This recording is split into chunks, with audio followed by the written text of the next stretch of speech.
All right, guys, thank you so much for watching this video.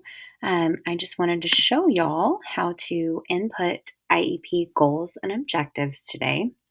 So the first thing you're going to do is obviously log into Esped, right? For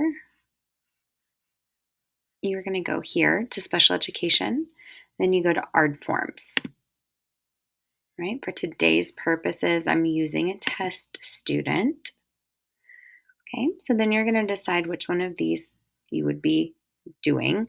You're writing the student's IEP, so you're going to click the top one, right? So then I have extra screens that you may not have, but you are going to go to number 18, which is measurable annual goals, right?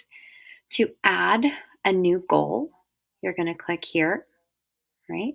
To edit anything, obviously, pretty self explanatory. I like Esped, it's pretty easy to use, but we will add a new goal today.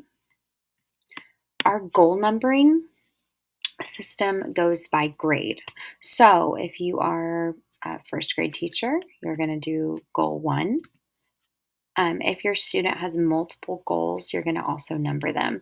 So we'll just call this 1.3 since there are other goals already in the student's IEP. Your goals are going to go for this from the annual ARD date to the end of the school year most of the time. There is always the chance that you could do them from one annual ARD to the next. You are going to click what type of goal it is. So for this purpose, we're going to call it academic.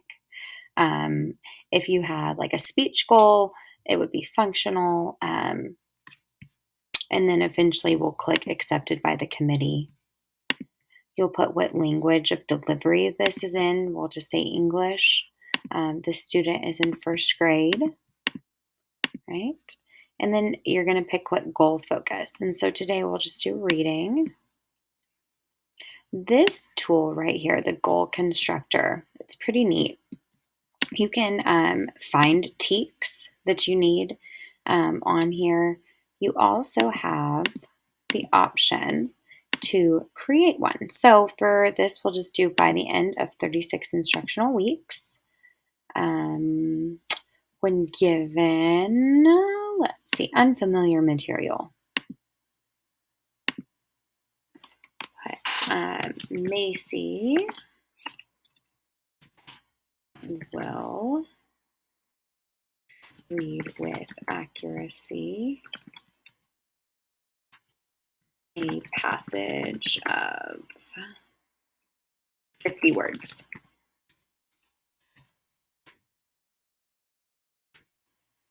Okay, and we'll just say 3 out of 5 times. And this criteria, that's obviously going to be how you are grading them or how you're giving them progress. All right, you're going to put in who the person is that's going to be implementing this goal. Usually it's going to be you or the general education teacher. You do have the option to put in new, so if there's something not on this list, you can always choose that.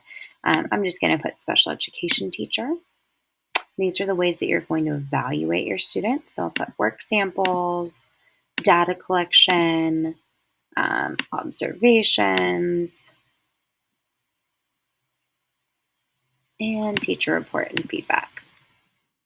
Then periodic reports on the progress the student is making are going to go out with your report cards. Always remember that your progress reports are being sent out every grading period. So that's also very important whenever we're thinking. This is the whole reason, you're making these goals for this student and you're taking your time to collect this data. So you might as well have the student, their parents, know how they're doing.